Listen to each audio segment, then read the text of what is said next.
बिस्मिल्लाहिर्रहमानिर्रहीम अस्सलाम वालेकुम। तो आज की इस वीडियो में आप लोगों के साथ मैं शेयर करने जा रही हूँ नहायत ही आसान चना दाल की रेसिपी। नहायत ही ज़ायकेदार और लजीज बनकर तैयार होती है। बनाना बहुत ही आसान है, इतनी मज़ेदार और ज़ायकेदार ये बनती है कि खाने वाले तो उंगलियां ही चाटते रह जाएंगे।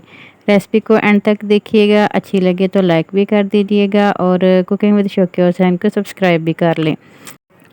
तो चलें फिर आज की ये मज़ेदार और ज़ायकेदार सी रेसिपी को बिना टाइम ज़ाया किए करते हैं स्टार्ट। बिस्मिल्लाहिर्रहमानिर्रहीम। तो ये मज़ेदार और ज़ायकेदार रेसिपी बनाने के लिए सबसे पहले मैंने यहाँ पे ले ली है चना दाल, और चना दाल यहाँ पे मैंने ली है आधा किलो। हाफ़ टी स्पून इसमें मैंने मीठा सोडा शामिल कर दिया। अब 1 गिलास इसमें पानी शामिल करेंगे। अब पानी आप अपनी मर्ज़ी से कम या ज़्यादा कर सकते हैं। पानी शामिल करने के बाद अब अच्छी तरह से मिक्स करेंगे और आधे घंटे के लिए सोक होने के लिए रख देंगे। यहाँ पे आधा घंटा हो गया, मैंने दाल को सोक होने के लिए रख दिया था और अच्छी तरह सोक हो चुकी है। अब इसको 3 से 4 मरतबा पानी से अच्छी तरह धो लेंगे। पानी से इस तरह साफ़ करने के बाद अब एक प्रेशर कुकर मैंने लिया और इसमें दाल शामिल करने के बाद बॉयल होने के लिए रख दिए। यहाँ पे 10 मिनट के लिए इसको बॉयल करेंगे और दूसरी साइड पे हम मसाला तैयार कर लेते हैं। तो उसके लिए मैंने यहाँ पे लिए हैं 2 अदद टमाटर, उनको ब्लेंड कर लिया है। टमाटर ब्लेंड करने के बाद अब रखते हैं इनको एक साइड पे और एक मैंने फ्राई पैन ले लिया और इसमें शामिल कर दिए अदरक और लहसुन का पेस्ट 1 टेबल स्पून। और अब इसमें शामिल कर रहे हैं ऑयल हाफ़ कप के बराबर। ऑयल शामिल करने के बाद अदरक और लहसुन को लाइट गोल्डन होने तक फ्राई करेंगे।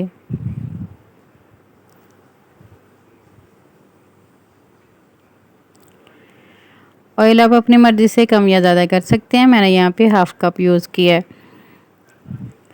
और अब जैसे ही ये अदरक और लहसुन का जो पेस्ट हमने शामिल किया है ये लाइट गोल्डन कलर में आ जाता है तो फिर इसमें बाकी मसाला जात शामिल करेंगे।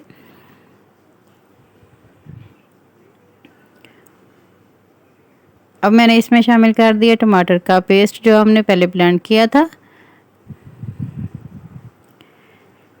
2 से 3 मिनट तक अच्छी तरह टमाटरों को भून लेंगे, इतना कि जो टमाटरों का पानी है वो ड्राई हो जाए।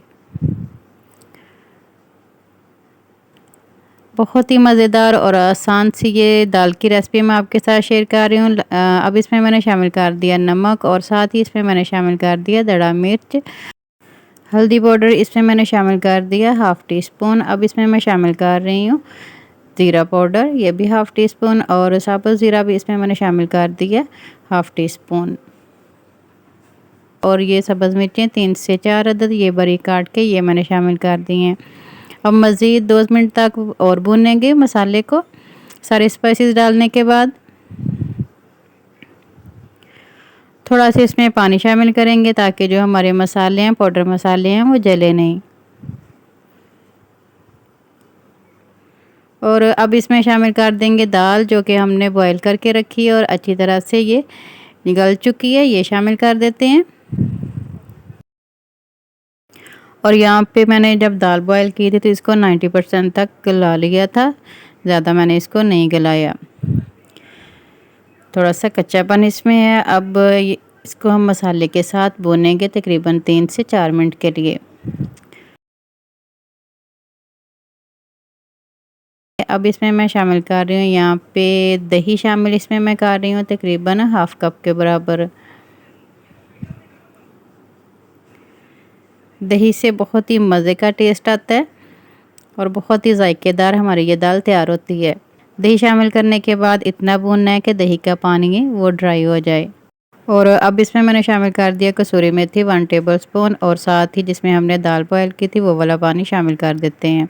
पानी शामिल करने के बाद 2 मिनट तक और फ्राई करेंगे दाल के पानी में, अच्छी तरह से पका लेंगे। और अब इसमें मैं शामिल कर रही हूँ गरम मसाला पाउडर हाफ़ टेबल स्पून।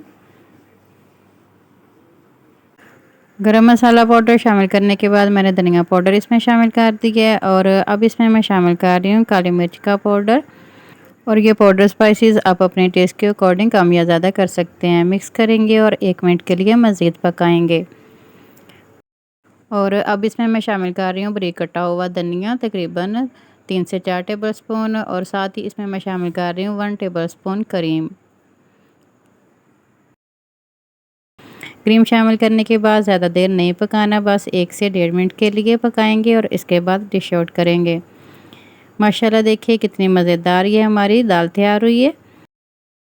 और आप इस जायकेदार दाल को चपाती के साथ, पराठे के साथ या फिर गर्मा गर्म नान के साथ सर्व कर सकते हैं। नहायत ही जायकेदार ये दाल हमारी तैयार हुई है। उम्मीद है आज की ये ज़बरदस्ती रेसिपी आपको बहुत ही पसंद आई होगी। रेसिपी ट्राई करें तो अपना प्यारा सा फीडबैक क्लास में दिया करें। मुझे आपके प्यारे से कमेंट का इंतज़ार रहेगा। उम्मीद करती हूँ आज की ज़बरदस्ती रेसिपी आपको बहुत ही पसंद आई होगी। रेसिपी अच्छी लगी हो तो वीडियो को लाइक और चैनल को सब्सक्राइब करना ना भूलिएगा।